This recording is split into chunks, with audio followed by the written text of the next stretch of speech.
All right, let's get our other Facebook friends in here before it's time to go. 1 and 2. Give it a second to breathe. Coffee sip. Starting off the show right. Pre-gaming. Man, good stuff.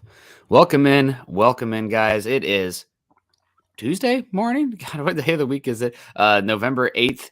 And welcome in. It's time for an episode of Broncos for Breakfast. I am Nick Kendell, and joined by, as always, for these morning shows, Scott Kennedy. Scott, good to see you. Hope things are going well down there in Georgia. Have you guys started to turn into winter yet, or is it still nice It's this fall? weekend, actually. It's we had a summer solstice type of thing where it's been 85 and hot and muggy, dehumidifier running, air conditioning kicking on, and then it's supposed to be in the 20s on Sunday. So Classic. The South, that's how it is. It depending on if the wind's coming from north or west from the Gulf, but it's been October was really cool, and then it got hot in November, and now it's about to get freaking cold, where it'll be in the 30s for moving forward. Going forward, yep. Well, we have clear skies in Seattle this week, which is going to be great. It's going to be about 30 degrees, so nice and cold, but I'll take the cold if it means some clear skies in November. Pretty rare out here. Jeremy Sean coming in saying, morning, guys. Back at it. Absolutely. I'm hoping the new guys bring some needed juice. We're the old guys. This is the old guys. The needed juice. Here's the juice in a cup. Thank you, Patrick at lioncoffee.com. God bless. Good to see you, Jeremy. Hope you're doing well. We got Dave Glassman in the house with the hearts. Always supporting us. Good to see you, Dave. We also got Luke Wright in the house saying, morning, Nick and Scott. How's it going? It's going pretty well. My wife got back last night, so I can stop living like a slob. If you notice, the mustache is gone too, so that's a good thing, I think. But no, good. I'm excited to get back into a routine. It feels like it's just been go, go, go. I mean, a lot of it's for pleasure, backpacking trips or hiking, but nothing really coming up now until Christmas. So I can kind of get in a groove of things. Hopefully the Broncos can as well. A bunch of Sunday football games going forward. A lot of them, though, being played in that first AM or the first afternoon slot. So won't be ideal for the Broncos. And while Scott messes with his mic some, we'll say hello to Bama X saying, good morning, Broncos country. Bama X, I thought about you the other day. You got to let me know. Is Alabama out of the playoffs? They've had this is obviously a Broncos podcast, but we're now turning our eye towards the draft, as you probably guys knew on Monday. So watching Bama is always a must for the NFL draft community. Bama 2 losses. Scott, is there any way they can chip their way back in there? I mean, they'd have to pass. Yeah, they can. They need a little bit of help, but if they make and win the SEC championship game, they'd have a really good shot. Yeah. So it'd be tight, but what I can't stand seeing happening is someone who doesn't even win their conference. So let's say you get an undefeated Georgia, gets beat in the SEC championship game, and then they go to the playoff. I'm like, no, how can you be? And that's why I used to call it, I refuse to say national champion. I refused. Like, you cannot be a national champion if you're not a conference champion. So I always wrote it as the BCS champion. BCS wants to crown their own champion. They can do it however they want to. I refuse to call them national champions. So we'll see, but they can. I'm a firm believer, and you've got to at least be an area champ before you can be a national champ. Yeah. I think I disagree with you a tad, just because, like, let's say Ohio State gets beat by Illinois for God knows what reason. I still would rather have Ohio State in the playoffs. What you'd rather have is irrelevant. Find somebody else that won their conference. How can you be? You're the Roman Empire, and the Huns have taken over Rome, but you are the conquerors of the world. You can't even control Rome. No, you're not a national champion if you're not an area champion. Yeah, if you didn't win your own region, how can you win the country? I would view it as winning. Can't do it. Can't do it. We'll have to disagree on that one, Scott. That's okay. That's because you're built in. You're built into the NFL playoffs and all of this kind of stuff. And it's like, oh, well, look. And one of the years I got in the most heated about this was when the Giants were 9-7 and won all of their games on the road as a wild card. And the teams they beat were 3 teams they had lost to during the regular season. And proponents were like, see, that's exactly why we do this. And I'm like, that's exactly why I don't want you to do this, because all you said to me, I don't have to watch until the playoffs because these games didn't mean jack squat. Yeah. Anyway, off soapbox. Well, we'll see what happens. Obviously, there's 4 good SEC teams. I'm curious to see what happens with the Pac-12 going forward. And TCU, man, one of the most fun teams out there this season. TCU, a fun team to watch for Broncos country. Maybe they have a wide receiver that wears number 1 named Quentin Johnson, who maybe you should get familiar with. Just to have an idea of some of the landscape there. Kind of ticks me off about TCU is they have a quarterback from the state of Iowa that Iowa let out, and he's been great. And Iowa's had terrible quarterback play. But I digress. Let's say hello to some more folks in the chat. We got Daheen coming in here. Good morning, my Broncos brothers and sisters. Good to see you. Ethan in the house, and good afternoon, gents in Broncos country. We got Bryce saying, good morning, fellows. I will be at the game November 20th. Will you guys be around? I wish, Bryce, but Scott and I live about as far apart as you possibly could in the United States from Denver, in the contiguous United States, I guess. Scott out there in Georgia, I in Washington State. So won't be, if I'm not mistaken, the November 20th game is the Raiders. So you're going to be able to have a good time regardless. But no, I regret to inform you I'll not be there. Or maybe it's a good thing I won't be there because I'm 0-8 in games I've attended live, 0-9, something ridiculous. And Scott's 2-0. It's ridiculous. Scott's seen almost all the Broncos wins this season. Man, we just need to start paying Scott to go. That's all of a sudden it just clicked. 2 of the 3 there with Scott. The only one you didn't see was the To be fair, I didn't go to the Colts. I went to the 49ers. So that was actually a pretty good win. Yeah. Now, getting back to just to put a bow on the discussion that I've kicked off here, college football purists, where is it? And we'll say good morning to Greg since I clicked on him. Where it says, college football purists have held the game up for so long. It's different now when you've expanded and all that type of stuff. I changed my thoughts on playoffs when LSU got picked with 2 losses. I'm like, the regular season has already been compromised. And to be fair, the most popular sport in the world, international soccer, watched by billions, they don't do playoffs. It's you've got 20 teams. You play every team twice, home and away, 3 points for a win, 1 point for a draw, best record wins.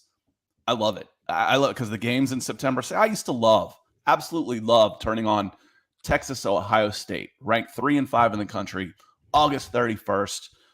That game meant something. It really did. Now you could argue it does, but it doesn't. Not like it did. That was a playoff game. I had playoffs from September through December in college football. That's what I had, and I loved it. I loved it. I always said when they go to an expanded playoffs, I'll stop watching college football so much. I have, but anyway, I'm not a big fan of expanded playoffs. I think it, if you want me to tune in for 4 months, then let's make those 4 months mean something. And when everybody's getting in the playoffs, when you're just barely 500, the NCAA tournament, they call it March Madness. I call it who gives a damn until March. So anyway. Well, I'm excited for the expanded playoffs to see what happens here, get some different matchups. Tired of the same blood over and over again, and happy that we see some turnover in the SEC. I mean, Tennessee doing some things, LSU moving back up. We'll see what happens with Florida with Billy Napier, but I digress. We got Greg Smith in the house. Good morning, guys. Chaz saying he's going to be at the game on the 27th. That's great. We also got official Andrew Furmanek coming in here saying, good morning, Nick and Scott. I can't wait for the Titans and Broncos. Let's go, Broncos. Scott, did you have a chance to watch much of the Sunday night football game where Patrick Mahomes just is inevitable, but how the Titans looked overall versus the Chiefs? No, I haven't. We'll dive in for preview on Thursday. So over the next 48 hours, I'll watch that Titans Chiefs game. Looking at box scores and knowing what they can do, all those type of stuff. But I'll get into why were they so successful in shutting down Mahomes. Thursday. I'll start digging into that. Yeah. Titans defense is very good. Scott, you were not around for this draft class, but I had a unhealthy love of the defensive tackle from Mississippi State named Jeffrey Simmons. You told me. In that draft class, like a little obsessive. That was my dude in that class. And he's turned out to be maybe the second best interior defensive lineman in football behind Aaron Donald. Quinnen Williams is flying that way as well. I love that defensive tackle class. Broncos get Draymond Jones in that defensive tackle class, so not all is lost. But Jeremy Simmons is a run defense unto himself, and the Titans like to play. They're just pretty much they pocket crunch you, which is not good for Russell Wilson. And with massive edge rushers, Mario Edwards is huge. DeMarco Autry is massive, and then they play man coverage. So we're going to get into it a little bit, but this is a Jerry Jeudy game. no doubt. This is one where it's like, hey, you got you have a man beater out there named Jerry Jeudy. You better figure out how to get him the damn ball for this one. But we'll see. We got Ryan Slavic coming in here saying, good morning, Nick and Scott in Broncos country. Excited to see how the line plays with Glasgow at center. I also want to see Edmonds and Martin play. We'll get into Edmonds and Martin here in a second. But as I just said, the Titans have one of the best run defenses in football so far this season.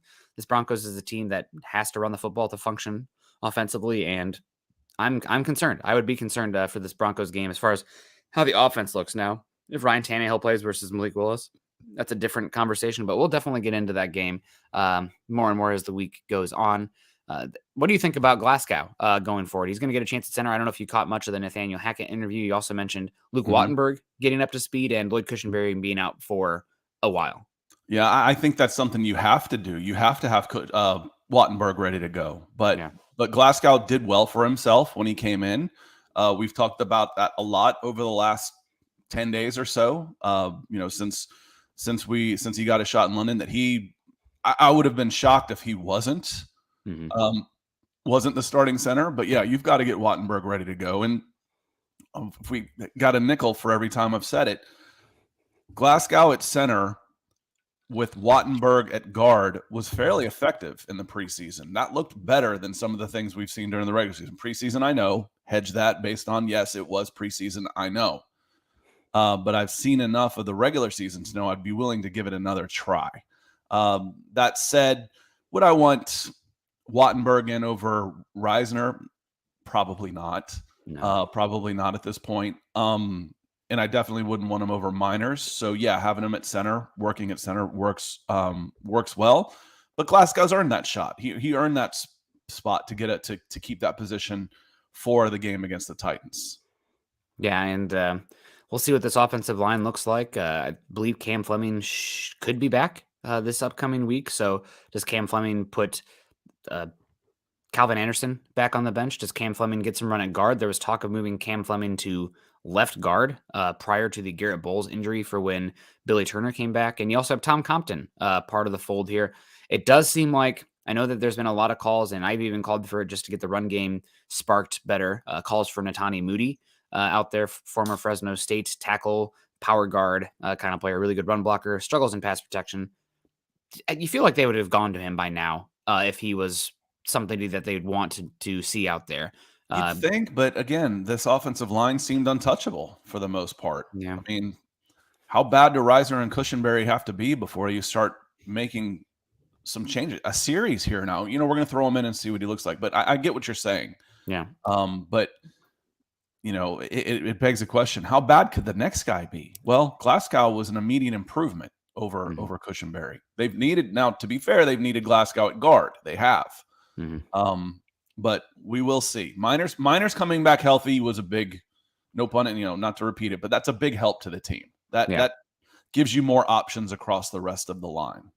And hopefully they'll get Cam Fleming back soon as well. As crazy as it sounds, given the injury to Quinn Miners, the up and down play and pass protection specifically with Quinn Miners, I would argue that Cam Fleming has been your best offensive lineman this year, which is such an indictment. It explains a lot.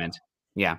It does explain a lot. That's how you can put that. That explains a lot. That explains why is offense strong. Well, Cam Fleming's been our best offensive lineman this year. Oh, you haven't been very good then, have you? No, we haven't. And to be fair to Cam Fleming, he's been solid to the point where I would be totally okay with bringing him back next season as part of the fold. Not ideally penciled in as a starter, but your swing tackle that can come in.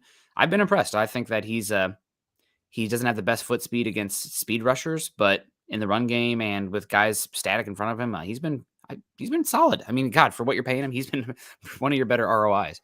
Gary Palmer coming in over on YouTube. Facebook must still be having some issues. I don't see any Facebook chats in here, but coming in, I didn't scroll, so who knows. Good morning, Nick and Scott. I don't know what purgatory is like, but I bet it's something like the Broncos. Can we turn the season around? Yes. Go Broncos. Yes, they can turn the season around. They're at 3-6. They're 2 games back. I think right now they have an 8% chance of making the playoffs. Right now, they probably need to finish the season 6-3, 7-2 about, and that's pretty darn hard. 9. That's 9-8, isn't it? 6-3. Isn't that 9-8 what you want? 9-8 would probably, you get a chance with 9-8. You'd have a chance, yeah. You'd have a chance. Especially with how many AFC opponents you have. Not a good chance. No. The USA Today has started to put out their simulator where you can click matchups and whatnot and see how it is, and they show you the percentages based on the games you've won. So I think the Broncos' chances of winning, making the playoffs, go from 8% today to like 16% with a win versus the Titans. So yeah, you start to climb there, but this is, hate to say it, it's a must win. And God, how frustrating are these losses too? You start to look back, like games, the Jets and the Seahawks game don't look as bad. Those are two teams playing good football right now. But the Colts game, barf. The Chargers game, barf. Just some of these games. How the hell did you lose to these teams? There's another one. Oh, the Raiders. The Raiders. What the hell?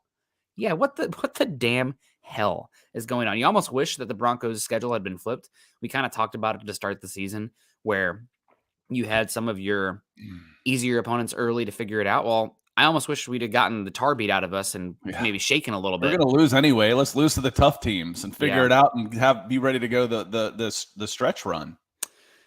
Hindsight on that one, but it's definitely unfortunate. Miguel coming in. See, there's some Facebook. Thank you so much, Miguel. Another new picture there, I think. Is coming in saying, "Good morning, fellas. I'm not locking the linebackers against Henry. I feel like it's going to be where we have going to be like when we played the Raiders. The Broncos, I don't think, had Josie Jewell when they played the Raiders. Was Josie Jewell out that game? I feel like he was. So. Yeah. It's definitely concerning. I think you're going to see a lot of Alex Singleton and Josie Jewell in this one. The linebackers are what they are. They're limited, but the Broncos defense is still number 1 or 2 in the NFL. I think the Patriots might have just surpassed them, according to some metrics. But where I'm concerned for this game is the edge position. The Titans run a lot of outside zone, and right now you are not good at edge in run defense. Baron Browning is day-to-day. He might play this week, so we'll see. But Nick Bonito, his big concern coming out was that he was horrible on rundowns. You know what the Sooners did with Nick Bonito on rundowns? They played him at the second level of the linebacker, a stack linebacker on defense, as George Payton would say, and moved him to edge on obvious pass rushing situations because they knew in run defense, setting the edge, he got forklifted. So that's a concern. Jonathan Cooper is smaller as well, just okay there. And you have Jacob Martin coming in, who is also smaller. So edge defense specifically is going to be very concerning in this game. Not the linebackers. Jewell did play against the Raiders. He had 14 tackles. Okay, you're right. Who was terrible in that? I feel like maybe Jewell had 14. Griffith had 10. Griffith was swimming in that game. Yeah, he was out a little bit, but those guys were those. And then Surtain, I'm not sure I want my corner to have the third most tackles. I don't know that I want Surtain to have 8 tackles in that game. Yeah. Yeah, that's But Miguel, you're absolutely right. It's a tough matchup. The power of Josh Jacobs wore down this team, and you're talking about the time of possession and how many times did the Broncos did they rush the ball? Josh Jacobs had 28 carries. They rushed it 38 times. The Broncos only rushed the ball 16. They had 4 from Russell Wilson, so I'm not counting that. So 20 for 85 yards really was 16 for 48, 56 yards rushing the ball. Time of possession, I bet that one leaned in favor of I bet time of possession leaned in favor. It was 35 to 25 in favor of the Raiders. So yeah, Miguel, it is a concern because how the Raiders beat you, the Titans are considerably better at. Yeah. Yeah, and luckily for the Broncos, we kind of talked about it a little bit. The Titans did have to go up against Kansas City this last week at Sunday Night Football. The Broncos are coming off a bye week. You hope that would help you. Scott, how many plays did the Chiefs run against the Titans on Sunday Night Football? Little higher, lower game. Oh, goodness. I think I saw Mahomes had like 66 passes, but the thing is there was only like 15 total yards after that. So he was the entire offense. 500 yards of offense or something by himself, and he got 14. So 80, 85? Really good guess. 91 plays. It wasn't a guess. I did watch.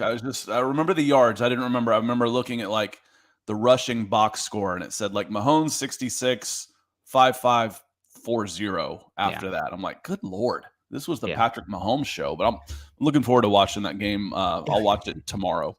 It was the Andy Reid show also. And though we can't run the football, Andy Reid cracks his knuckles, pulls out the play sheet. No, it's hell yeah. No, 91 plays. That should help the Broncos in theory a lot on offense this upcoming week. The Chiefs also had the possession for like 42 minutes compared to whatever the Titans had. So I think the Titans offense will be rested. We'll be concerned about that. But the Titans defense might be a little bit worn down. We'll see. I don't know if he said hello to Kevin Gray, but good morning, Broncos country. Nick and Scott want to hear from the country. Denver Broncos for life. We also got our guy. Who else was in here that we want to say hello to? Oh, yeah. Kai. The Hawkeyes are rolling right now. Woo! Yeah, we got a chance to win the West and get beat by 60 by Ohio State or Michigan. That'd be great in the Big Ten Championship. Greg Smith, aloha. Good to see you. Peter in the house, evening from Cambodia. Awesome to see you. Looking forward to hear about the new players as well. Yeah, we'll get into that in a bit. We already got to Gary Palmer. And Peter Middleton also coming in saying, Kush out can only be a positive. Sorry, Kush. Real quick, we'll peel back that onion a little bit. Is there any chance that Graham Glasgow plays good enough that he is your starting center in 2023? Is there a chance? Yes, I would put the odds as low. Again, isn't he's not a free agent after this year. He's a cut candidate after this year based on his contract, if I'm not mistaken. Yes. You can save like 11 million, I think. Yeah. So, I mean, he's already redone his deal once because he realized that was the only way he was going to see some of that money because he was overpaid. His value wasn't good. So his cap hit this year was just 6, with a dead cap of 9. So he was safe this year. Next year, his cap hit goes to 14 with a dead cap of 3, which means, hey, we'll pay you 3 if you want to stay. So otherwise, we're going to cut you. And 3 is still good money for a center, Nick.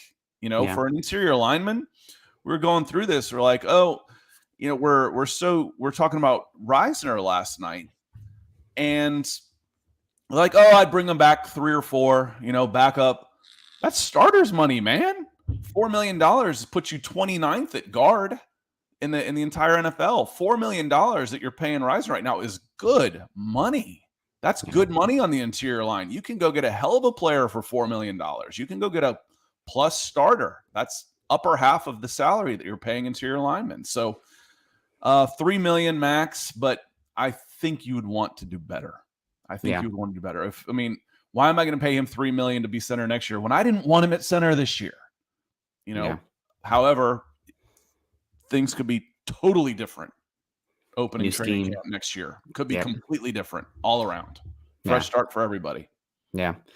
100%. Maybe not for Broncos fans, but for some people. Michael Ronquillo, good morning. Good to see you, Michael. Always hope things are good in Tucson. Kayleon Green, yo, good to see you, Kayleon. I feel like I haven't said hello to you in a second. I see you in here hanging out, so it's good to see you. We got our guy Cristiano saying good morning, running a little late with my favorite Broncos pod show. That's awesome, but was able to get in. And we got Chaz Judson saying, is Henry the best running back of the last 15 seasons? Maybe there's a recency bias, but yes. I'm trying to think of anybody. I'd go Adrian Peterson still, probably. Was he at his peak 15 years ago still? I scouted him in high school. He was like one of my first classes. That was 2002, 3 years. So he would have been 2006 to, 15 years would take you back to 2007. So yeah, that's Adrian Peterson. Okay. I'd still probably go Adrian Peterson, but there's certainly an argument there for sure. Yeah, he's been amazing. Kind of. Derrick Henry for sure. I'm saying I would, if you had to tell me right now off the top of my head without looking at any numbers, I would go Adrian Peterson. Yeah. And as you've heard me say before, I won't argue levels of elite. If you were to say, you know what? I prefer Derrick Henry. I'm not arguing with you. That's fine. I see that. That's a good, valid argument. Adrian Peterson played in an era where teams were still gearing up personnel-wise to stop the run, and he still ran. Where Derrick Henry has come to age where the Titans have zigged while everyone else has zagged. So I probably would make the argument of Adrian Peterson as well, but Derrick Henry is first ballot Hall of Famer and has changed my perspective on the running back position and the value of the position, given what having such a dominant runner does for opposing defensive alignment and box count numbers, which matters a lot. Derrick Henry, and you guys have, not everybody has heard me tell this story before. But yeah, Derrick Henry was out of Yulee, which was a 2A or 3A school in Florida, smaller school. And he was a 100-meter state champion. He's 6'3", 225, 230 pounds. He ran like a scat back.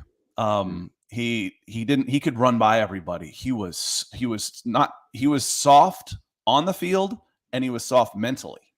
When he went to the opening, the big Nike camp that has the top 100 guys there, and it's basically a 7-on-7. So running backs get the competition they do. The running backs get chosen late anyway.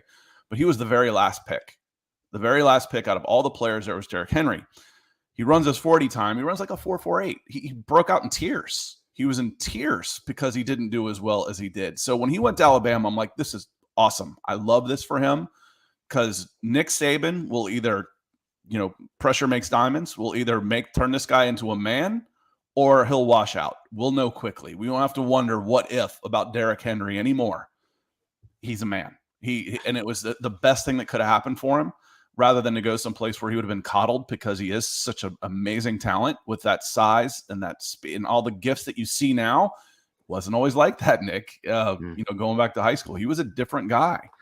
And he's been really, really fun to watch mature and become the back that he is because he wasn't always like that. And they don't always do that. They don't always become the big physical runners when they were able to out-athlete people at the high school level. So very, very fun player development there with Derrick Henry. Yeah. And Dom, our friend Dom, coming in out there in Albuquerque saying, good morning, Nick and Scott in Broncos country. My boys, the Broncos need to make the Titans one-dimensional since they have a rookie quarterback. If Tannehill isn't going to play, run defense has to step up. Denver Broncos for life. Go Dogs. UGA. Yeah, or UGA, whatever one you prefer. The Broncos, it's going to take a team effort to get Derrick Henry down. I know the last time the Broncos played the Titans that I can recall, they did a great job of slowing down Derrick Henry and the Titans, but different team, different time, different defense. Titans are different as well. So will be interesting. It's going to take a complete team effort, though, regardless. The safeties, I mean, just the nature of the cover 3 and the cover 6 defense, your safeties come down and play an alley a lot. And that's your second level defender instead of a linebacker there. And that puts a lot of onus on the safeties. So we don't need to see any flat-footed, reaching arm tackles while Derrick Henry just blows by of Justin Simmons or Kareem Jackson this week. And when that's happening, that's when you are in big trouble. So it's going to take a complete team effort. I mean, I haven't even gotten to the safeties. I know that Patrick Surtain he's the golden boy, and rightfully so, but sometimes he makes some calculated business decisions, I feel like, in the run game rather than getting his helmet in there. Can't do that this week against Derrick Henry. You got to come up and you got to fight every single time. And those Titans wide receivers as well, they're out there. They're just bouncers. They're not throwing them the ball. They're trying to take guys to the curb out of the club. So your secondary needs to step up. And the dog UGA is big U, little G, little A. That's UGA. This is UGA. So this is University of Georgia. And Colin Wood, while I appreciate your propensity for taking the opposite tact, no matter how slim the margin is in any argument, and being the contrarian, football players, most of them, there's an old saying, if they won't bite you as puppies, they won't bite you as dogs. Speaking of UGA, most of them that have that mentality early on. So when I say he was a different guy and how he changed his style of play, what you're saying here is not true.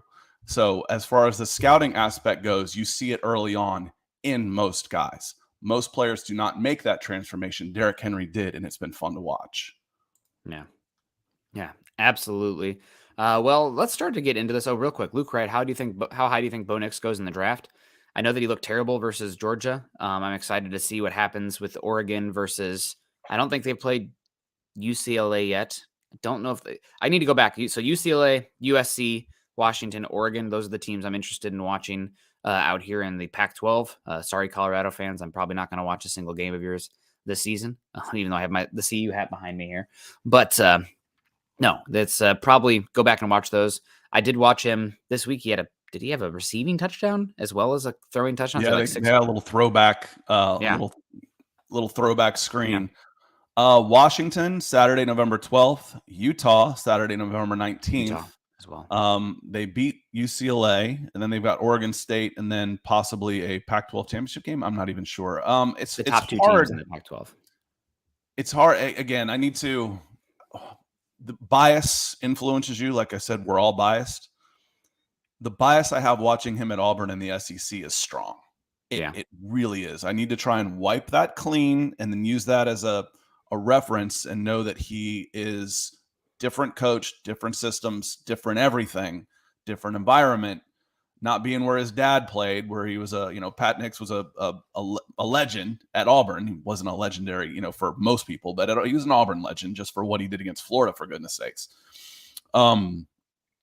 That I need to get rid of all of that. So, and really give him a fair chance because he's got the tools. But he was not good in the SEC at Auburn University. Yeah. We'll see what it looks like. But have not watched too much Oregon football yet this season, besides the Georgia game, which Scott will be upset if if Oregon makes the game, because that Georgia whipping's probably got to matter, right? Although somebody from the Pac-12 probably. Again, I'd rather have a team that lost an out of conference game and won their conference than doesn't win their own conference. I'd rather take a conference champion. I mean, I always said if you're going to expand the playoffs, and there were basically 4 big bowls at the time, I'm like, let's do 6 conference champions and 2 at larges. If you win your conference, you're in, provided you were ranked. I had a qualifier in there. I was like, provided you're in the top 25. I don't want a 4-loss Virginia Tech team, because that's who it was at the time. 4-loss Virginia Tech team winning their half of the Atlantic Coast Coastal at 5-5 because everybody else stunk, and then going in and upsetting Clemson and going into a national championship at 6-5 or 7-5 or whatever. I'm like, if you're not even in the top 25, we can use that ranking anyway. Thank you for using Virginia Tech instead of Iowa, because that'd be the Big Ten West. That'd be well. That was when example. I wrote this up. Yeah. I flipped on this again. It was about 2008 because I was staunch. I like the regular season. I like turning on games in September and having them matter. I've got playoffs every weekend. That's what I didn't want to give up. And but again, LSU, I think that was the year they went with 2 losses. I'm like, okay, when you're taking 2-loss teams, you've already compromised the regular season. You're expanding the games played from 11 to 14 and sometimes 15. You can't go 15-0 anymore when you're playing good games. Anyway, man, well, when Oklahoma and Nebraska were playing just each other in the Big 8, when I was growing up in the 80s, yeah, you better be 10-0. Yeah. Well, some good Pac-12 games coming up here. Coming back to my coast out here, West Coast, best coast, baby. No, I don't. But will be fun to watch, especially with Washington. I think playing Oregon this weekend. That'll be a great one. We got Cristiano coming back in saying if Baron Browning can't play, do you think we see some Kongbo at edge on first downs and short yard situations? He's a little bigger than Benito, Coop, and Martin. I think you will still see the smaller guys out there. Probably see a little bit more Coop and Martin on early downs because Benito is still concerning on first down. But because of how the Broncos play defense personnel-wise, you can live with a little bit smaller edge rushers. Now, they might have to pivot or something like that, and that might be my famous last words before playing Derrick Henry this weekend. But they play what is known as a penny front, so it's 3 interior defensive linemen, 2 edge rushers, and just 1 linebacker out there. And that, given the gap assignments up there, you're seeing a lot more single gap situations, guys getting one-on-one situations dialed up, and therefore you're not having as much gap and a half, not as much as put on the defensive lineman to anchor, play across 2 gaps or a gap and a half. So you can live with a little bit smaller there, but things could change quickly after the first quarter, and Derrick Henry's gashing you on 3 or 4 outside zone plays, and you got to pivot. The penny front's a dime. It's a pass defense. It's not necessarily a run defense. It's to battle today's 3-4 wide, pass happy. Yeah. The rules have all gone towards passing offenses. That's where that is for. So you don't want to be in that one nearly as much against the Titans. No. You'll see more classic 3-4 base going forward. But the thing is, with your penny front, obviously a linebacker is going to be better than a cornerback out there, but Kwan Williams is awesome in the run game. So there's going to be chances out there for that personnel out there because you have to trust Kwan Williams and whatnot out there. Now, Alex Singleton. He is good in the run game. I don't want him head up against Derrick Henry more than once in a game.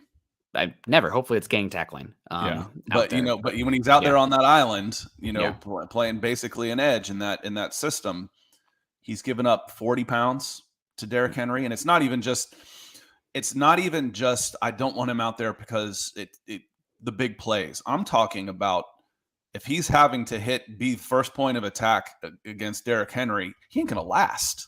no. That's going to have a detriment to his coverage ability because he's going to get beat up over the course of a game. And you better play big in this one. You better bring your big boy pants, Nick. Yeah, absolutely. And I'm the man coming in saying I'm not drafting a quarterback unless it's CJ Stroud or the top tier quarterback next year. Just going to sit behind Russ for 4 years. Give me linebacker, wide receiver, offensive line, all rounds. I'll tell you this. I'd be okay if the Broncos used a day 3 pick on a quarterback because Brett Rippon is bad. I'm tired of just dancing around this because people like the dude. He's not an NFL. He's probably not even a rosterable quarterback. He's smart. Fine with him being a Coach. Coach or practice squad kind of guy. But the fact that the Broncos probably win that Jets game with even just a slightly tiered up quarterback there. And you're talking about 4-4 rather than 3-5 and completely different perspective on the season. So they need to go out there and find a better quarterback to be back up next season. It's something that I'm probably not going to back down on. Also, I know do you prepare for the, what is it that, God, Tom Moore said, if 18 goes down, we're effed. We don't practice effed. Well, Russell Wilson's been dinged up more and more as his career's gone down, and it's not season-ending injury, but it could be, 2 or 3 games. You just want to wave the white flag on those games because that's what putting Brett Rippon out there is for me. So yeah, I agree. So and I'm the man. I don't know if speaking of early, but yeah, you should take a quarterback later on. Or you've got some money, you can get a good backup for decent money. I mean, if you wanted to, I almost hate saying this, but Teddy Bridgewater was a good backup, not all that expensive. No. That's a type you want to go where you want to go in that direction. I'm just saying Teddy because he's the first guy that comes to mind. Teddy was a $5 or $6 million quarterback before the Carolina Panthers lost their minds. Yep. That's where he belongs, and he is a good stopgap, two or three player, and that's not that expensive for the backup for the backup position. So you can do okay in free agency, but yes, you've got to address the backup quarterback position a little better. Yeah, 100%. Ernie Mays coming in. Why is everyone afraid of the Titans? Go Broncos. Titans are a good team. They went into Arrowhead and took the Chiefs to overtime. And God, Mike Vrabel is one of the best coaches in football right now. I mean, considering that you look at the Titans defense, they've picked up a lot of these guys off practice squads and whatnot, and they're playing at high level. It's very much a situation of the collective is far superior than the individual talents out there. So they're a good team. They're a good coach team. Hopefully the Broncos can catch them down. But this, I don't think this is crazy to say. The Titans are the best team the Broncos have played so far this season. 49ers now are a different team than they were when they played in week 3. I think this version of the Titans is probably the best team the Broncos have played. Yeah, a healthy 49ers is pretty good, but how the 49ers have been back and forth all the time on that stuff. So you don't know, and Ernie, you got to play somebody. So we're going to talk about the opposition. Otherwise, we have said, it doesn't make sense for me to boo the team as they come on the field, the other team. I was always, hey, thank you for being here. We want to kick your butts and go home. But if it's not you, we're just having an inter-squad scrimmage. So we're glad you're here. So someone's got to play them. And right now, what team, other than maybe 2 or 3 in the entire league, and frankly, they'd be looking at you the same way, what team doesn't concern you that can beat you right now with the Denver Broncos?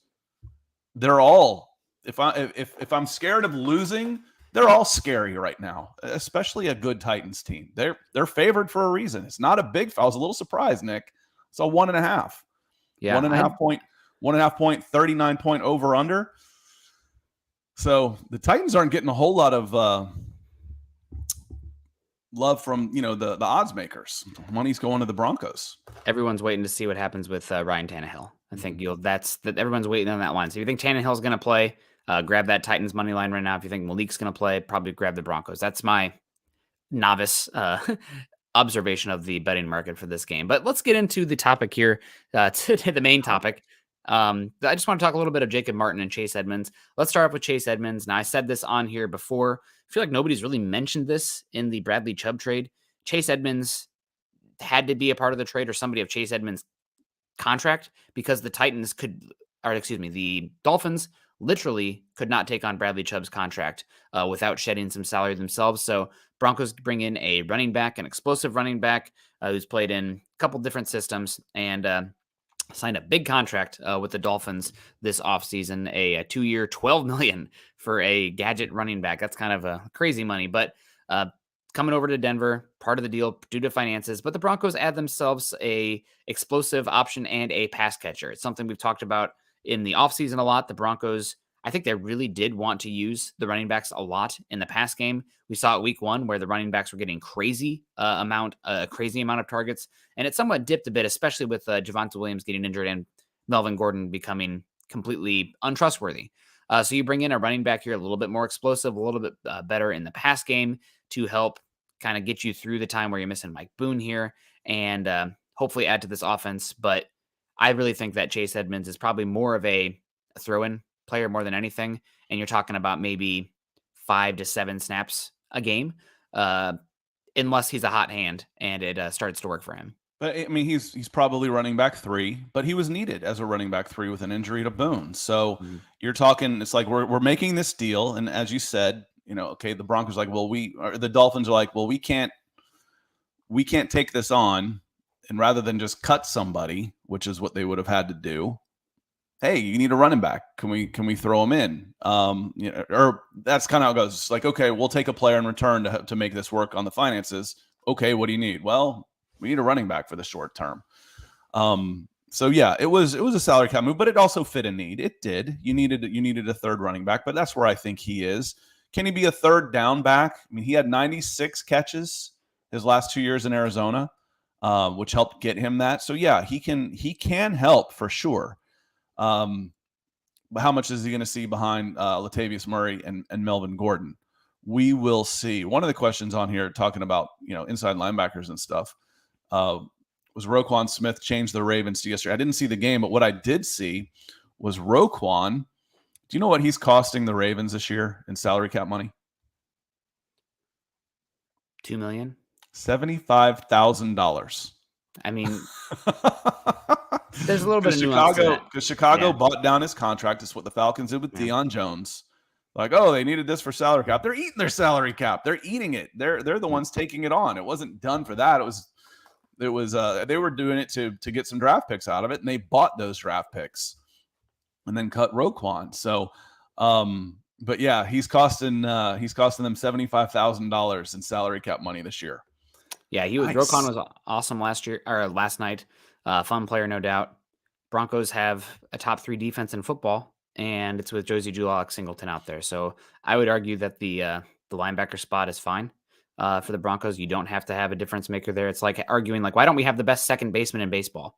I'd rather have the best pitcher, the best third baseman, the best center fielder. But you do you out there if that's a position you want to die on. But linebacker, but as you've said, as we were talking about with the economics in this, a top 3 second baseman may cost me $15 million. Yeah, he's going to get paid. The pitcher, the margins on this are so much higher. If the top pitcher, the top outfielder, or whatever, those top guys are going to cost me more. But I get it, and as you just said again, and the word triggers me, and I've explained why. Fine, the Broncos are fine. They're fine at linebacker. Okay, well, that's not good enough. So. It is if your offense is this bad. I know, but it is a place where you'd like to improve if you can. If the right deal comes along for the right price, who's coming at the right price? FA. Wow. Hello, guys. Coming in hot pink. I love the fuchsia, man. Welcome in. He says, hello, guys. Longtime listener. Finally caught you guys live. Super stoked. Well, we're super stoked to have you. I saw you come in just a little bit earlier as Chad is working his way down here. So we did see that. But, you want to get our attention for sure. Wave the red, wave the hot pink in front of us. That'll get our attention. So appreciate you coming in. Even if you're not live, if you come in, hit the comments on YouTube after the fact, and we'll try and interact. As I'm sure I'll hear plenty about my old curmudgeony, don't want the playoffs. I know I'm in the minority on that. I absolutely understand. I always have been. For 30 years, I've been in the minority on that. But now I don't care as much anymore because for the reasons I have explained. But yes, appreciate you coming in. Big help to the show. Thank you so much. Yeah, thank you so much, Fa. That's really, really helpful for you. And we'll get off the linebacker talk here for a second. We have all off season to debate more about that. Iowa does have another linebacker coming in. Maybe we can use a day 2 pick on him. But no, but I agree with you. Yeah. You'd have to come when we're talking about what I would do for the Broncos. How do I improve this team? We're going down a long, long, long time before I say, okay, we need an upgrade at middle linebacker. Yeah, you do. I mean, you can try and upgrade everywhere, but inside linebacker isn't what's costing this team games right now. No, far from it. And I would argue that on the defensive side of the ball, it'd be more important to refortify the secondary at cornerback and maybe even throw another developmental asset on the defensive line with Mike Purcell and Deshaun Williams free agents next year than chasing a high investment at the linebacker spot. Yesterday we talked, the only time you mentioned running back or linebacker was if, some freakazoid is there at 28 and then maybe, but otherwise, we hit every position but those two for sure. Yep. Maybe not safety either, but that's just because the Broncos would look like an okay spot there with Simmons and Caden Stearns. But anyway, back to Chase Edmonds here. Running back, a really good third down player. Before coming to Miami this offseason, he was credited with 132 pass blocking snaps with the Cardinals over 3 seasons and gave up 0 sacks. Now, some of that is probably due to the talent and quickness and evasiveness of Kyler Murray back there, but still, that helps a lot for Chase Edmonds. So excited to see what he can do on third down this year. The Broncos have been absolutely horrible on third down.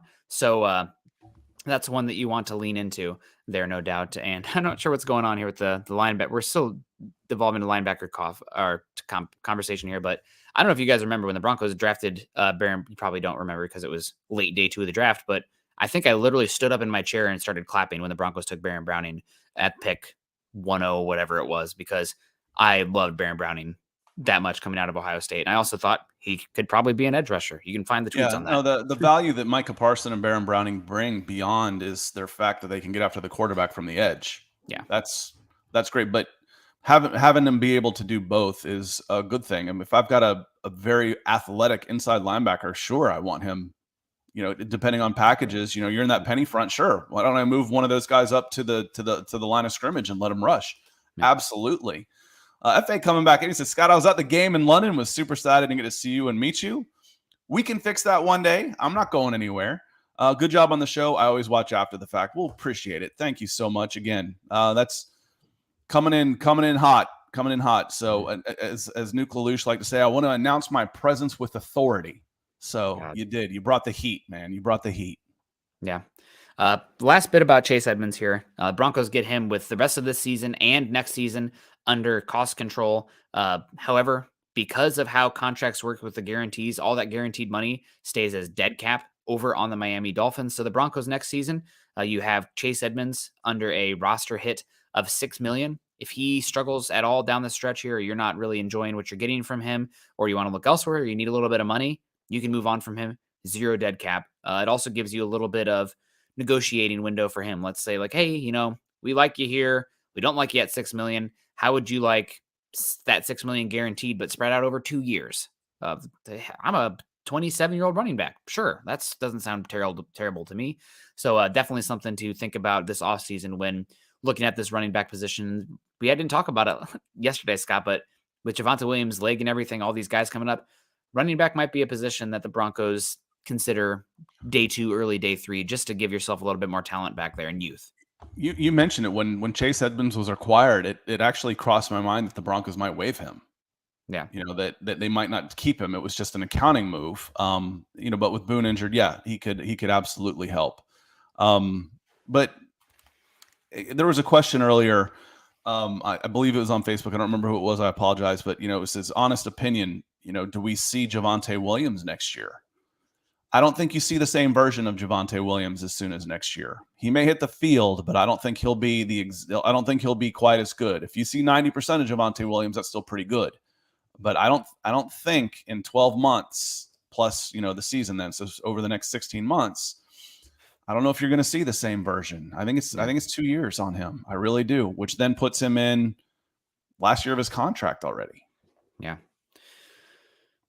And that's one reason that you probably need to start thinking running back again. You don't need to trade up and get one in the top 35 picks, what they did with Javonte Williams there, top 40. But if there's a running back you like there, round 3, round 4, you can get a young guy, cost control, that can be a good running back too for a number of years. You have to like the guy, of course, but it's something to consider given typically running backs are best on their rookie contract, Javonte Williams injury, and I think the running game is really important for the Broncos to function with a Russell Wilson under center. So moving forward here, Jake Martin being traded over for the Aurora, Colorado native. Broncos trade a 2024 4th-round pick for the rights of Jacob Martin and a 2024 5th-round pick. So really not a big flip of picks there. The Broncos take on his 3-year deal. He signed a 3-year deal for $13.5 million this year. Talk about, man. Jacob Martin is signing for $13.5 million. Tell me positional value isn't a thing. That's a crazy big contract for a rotational edge rusher. He's been fine so far this season. Nothing exceptional. I think he is a better run defender than you have in Nick Benito. And he's another one that is a little bit of a tweener. Does he play that stack linebacker position? Does he play edge? When he was drafted out of Temple, he played a little bit of both at Temple. I think he was under Mark Rule out there in Temple. And it's definitely recruited by Mark Rule. But played a little bit of edge and stack and would move around there. Was drafted by Seattle. Also played a lot of stack linebacker and edge and became a special teams contributor. Then moved to Texans. I think they played more of a 4-3 defense and put on a little bit more weight. But really, Jacob Martin is more of a classic 3-4 edge rusher. You wish he carried a little bit more length. You wish he was a little bit more athletic, but he's going to be fine back there. I love the cross-training ability that he has, where he has played that stack linebacker spot. And with how much the Broncos play that penny front, 5-1, your edge rushers need to be able to, obviously the most important thing is going forward and pass rushing, but they need to be able to drop into space and play a little bit of coverage as well. And Martin has that in his pocket. He can do that. We've seen that with Benito, see it with Gregory, see it with Browning. So a versatile player who can drop into coverage, come around the edge, and special teams ability as well. He's not as limited as Kongbo would be on the defensive side of the ball while still offering special teams ability. So this trade makes sense to get you through the next few weeks, get yourself another talented player still under control for the next 2.5 seasons. And the Broncos with this one, he does have a dead cap hit if you release him of $1 million, but you could save up to $4 million if you move on from him. So another guy you can save, God, how much is that for the Broncos? 10 million, 11 million if you move on from both these guys after the offseason, which count on it. Definitely possible. What's interesting, do you remember him playing against the Broncos? A little bit. Did he catch your eye? I don't really All I could see was Quinnen Williams beating the absolute tar out of Cushenberry and Reisner. That's you can't see past that because it's terrible. But the what I see out of this, just looking at the numbers, I haven't watched him that closely, so I'm just full disclosure on this. He looks like he's got a similar profile to Malik Reed with a little bit better ability to set the edge, a little bit stronger at the point of attack. I mean, what's Malik Reed? 240. Yeah. He's listed. Jacob Martin's listed 6'2", 242. He's put up some sacks. He's got some numbers. His numbers are similar to Randy Gregory's. 16 sacks in a little over 4 seasons. So he's getting to the quarterback, but Malik Reed was getting to the quarterback, but we knew the stats can lie. Mm-hmm. If I look at PFF through the years, he's done a pretty good job of setting the edge, and he was playing some of his best ball the last couple of weeks. If you look at, run defense, 65.2, and then against the Broncos, 60s. He's consistently in the 60s, which is okay. But I don't remember him. I'm just reading stats in case you don't have access to them. So I don't want to come off sound like I know the guy when I don't, just regurgitating some stuff that you may not see. And then I'll give you a better idea of what we see when we watch him play, if we watch him play. Yeah, I think we will see him this week with Baron Browning day to day, and Gregory's still out for a little bit, but hopefully he steps up. And I think he's a little bit more close to Cooper than he is Malik Reed as far as ability, where he's not getting, what's the Dirty Danced, the scene where she runs and gets lifted up. That was Malik Reed experience at the edge, unfortunately.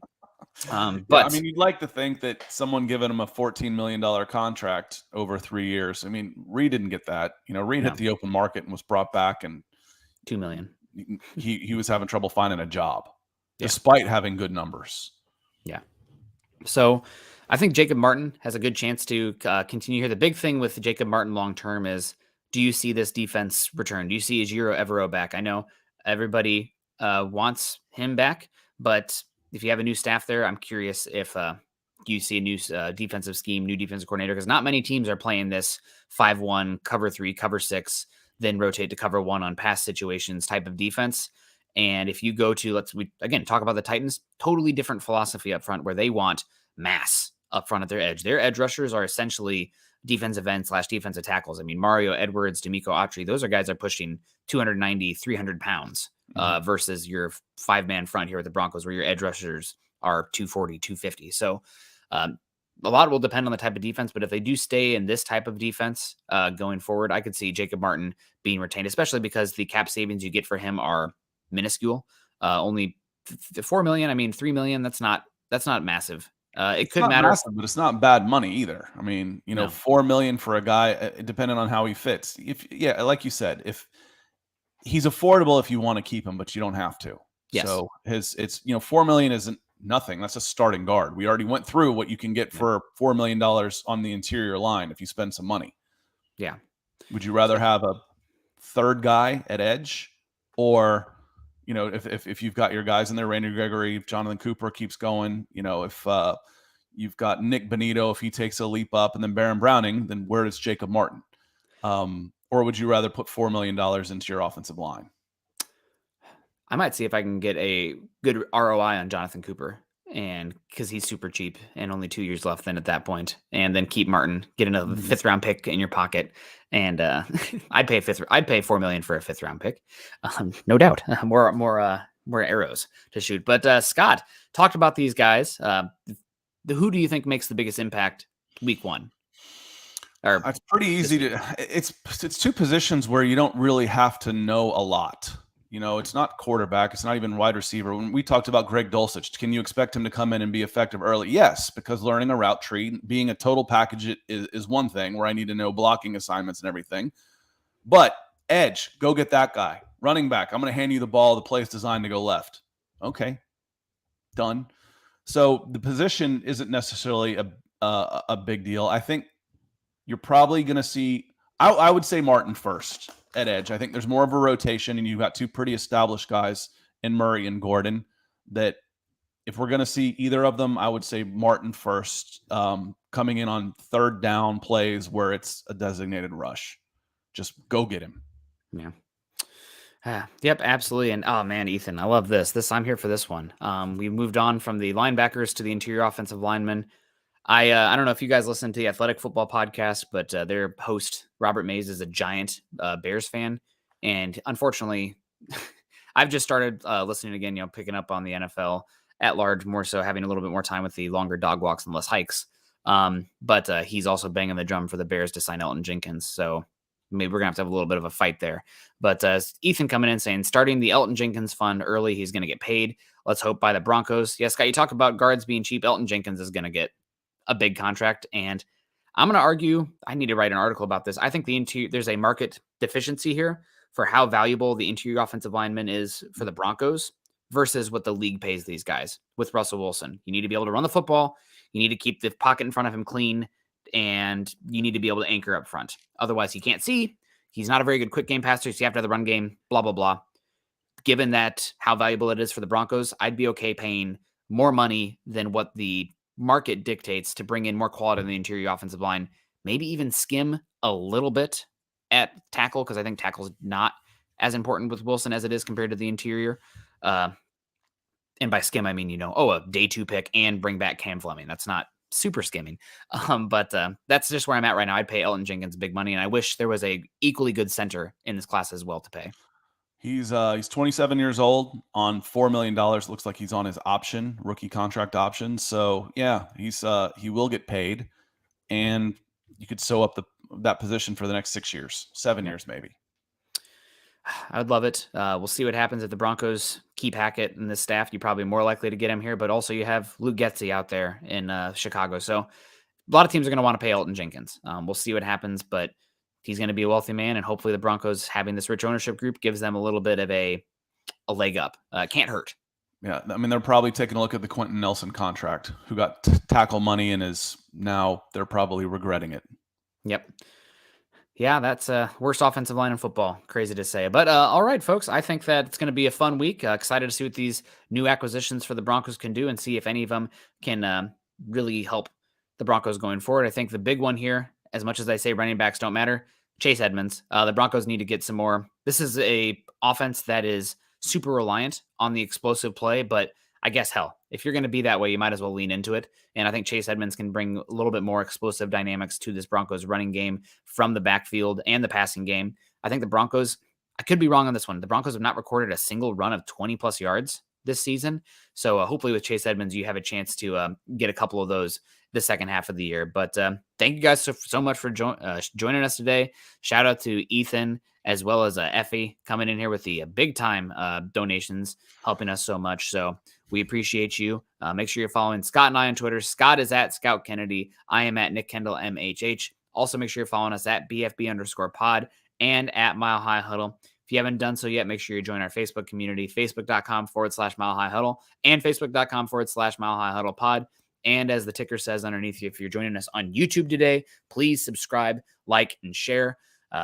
That's the biggest thing you can do to help us. I know that some people are not as on time with the show. So if you want to make sure that you don't miss us, hit that bell icon in the top right corner, I believe, so that we get alerts when we go live.